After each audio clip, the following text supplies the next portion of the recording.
Welcome back to another class on the treasures of Mishnayot. We are in Mishnayot of Berachot, Perek Vav, Mishnah Vav. This will be part 2 of the Shi'ur. The Mishnah begins, Hayu yoshvim le'echol. If they were sitting down to eat, below haseva, without reclining, veharei ze siman, shelo nitva'adu le'echol bechabura. It's a sign that they did not want to gather to eat as a group. Like we explained above, which was in our first part of the series. Every single person has to bless by himself. Since you don't have over here an establishment of a meal. One person is not able to fulfill the obligation in the blessing of other people. Rather,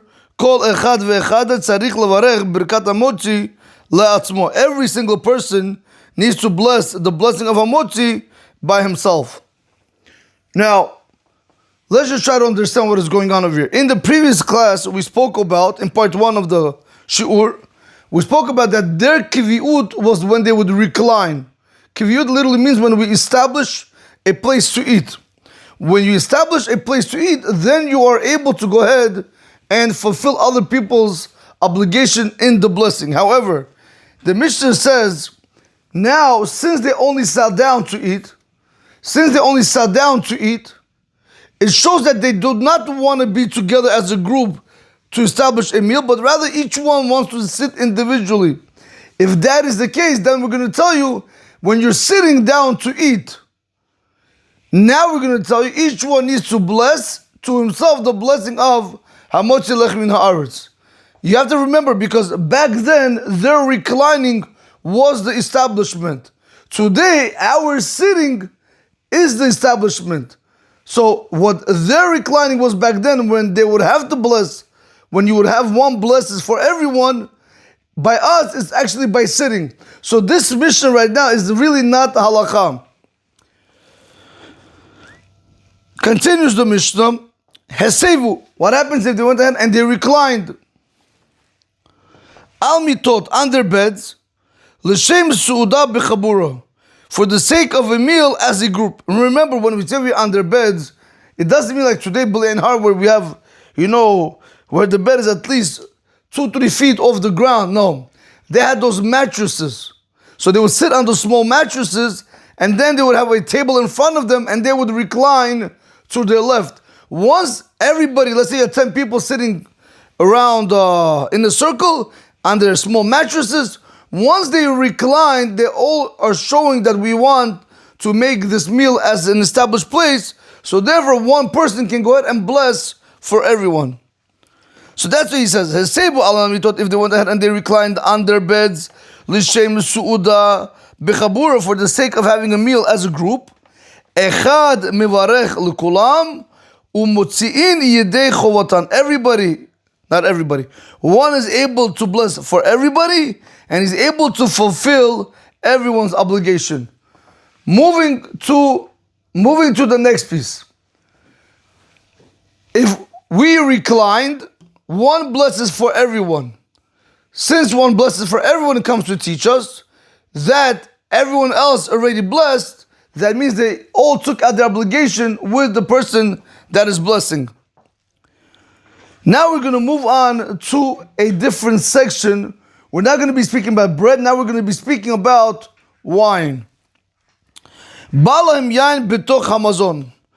If wine came to them during the meal, imugash yain lemusubim betoch hasuda. If wine was served to the people during the meal, to the ones that were reclining during the meal,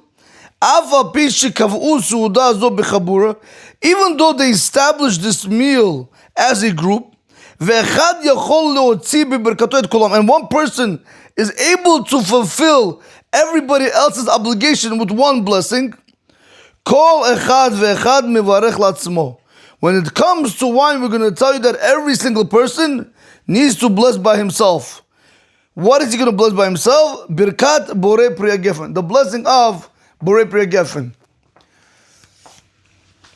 If wine came during the meal, even though they recline, where we said that they made a kiviut, they established a place as a group to eat the meal, nevertheless, we're going to tell you, over here where we're going to say that hamoti helps for everyone, and they all fulfill the obligation with this one person that blessed, when it comes to the wine, if wine came during the meal, in this situation, where one blessing helps for other people, over here we're going to tell you, no, it's one person cannot bless for everyone. Rather, each one blesses by himself the blessing of Borei Pri Geffen. Now the question is why? Why is that? Why over here it helps and over here it does not help? Very simple. We're going to see today, B'ezrat Hashem, an argument between Rashi and the Rambam. Rashi is going to tell you, when people are eating, they don't pay attention, meaning they're not listening to the one that is blessing, so they don't have kavanah. And one of the criteria is to be yotze, to fulfill your obligation with someone else. You have to pay attention, you have to listen with them, you have to have kavanah, like we explained in part 1. Since while a person is busy eating, he can't have kavanah, he's not paying attention, so that's why we say, listen, you want to drink wine, and he wants to drink wine at the same time, doesn't matter. When a person is eating, he's not really paying attention to what the one that is blessing going to say. That's what we're going to tell you. Each one blesses by himself. This is the opinion of Rashi. The opinion of Rambam, it's not that they can't have it's not that they cannot pay attention. Of course you could pay attention when you're eating. What's the problem? I could be eating and I could listen to you. So at the time when you finish, then I'll just drink my wine. What's the problem? Comes the Rambam says, one of the criteria is in order to be yotze, in order to fulfill your obligation with the one that is blessing, you have to be able to answer Amen. The fact that he's not able to answer Amen,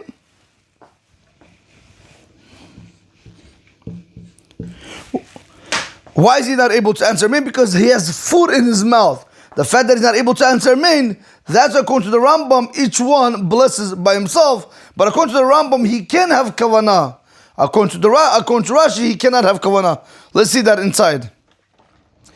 Hatam mevur b'gemara. The reason is explained in the Gemara. Why do we say when it comes to wine, each one blesses by himself? Ho'il ve'en beit habliya panui. Since the area where people swallow the food is not free, koloimar, meaning to say, shetirudim ha'meshubim be'achila livloa mashe bepihem. Because the people that are reclining while they're eating to try to go ahead and swallow what's in their mouth, they're busy focusing on that. So while they're chewing and they want to be able to swallow it, so now the area where the food has to be swallowed is not free. And they do not pay attention to listen to the blessing from the one that is blessing the bracha. This is the opinion of the Rashi. So one more time. Since they are busy with eating, to swallow what's in their mouth, and they don't pay attention to listen to the blessing, what's coming out from the mouth of the one that is blessing it. That's why according to Rashi is going to tell you each one blesses by himself when it comes to the blessing of wine. So you know something, it's not only that he does not have kavanah over here, there's also another issue over here.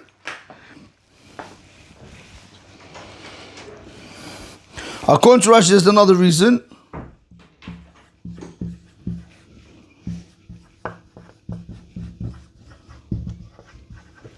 Since he's busy swallowing, since he's focusing on the food, how to swallow the food, he's not going to have kavanah on the blessing.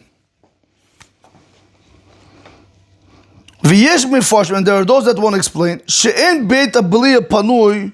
What does it mean that the area where we have to swallow the food is not free? What does that mean? What does it mean it's not free? La'anot omen. It's not free to answer amen. Since they are busy in eating, if they're going to answer amen on the blessing of the one that is saying the bracha, yesh chashash, there is a concern, shema yagdimu kaneh leveshet.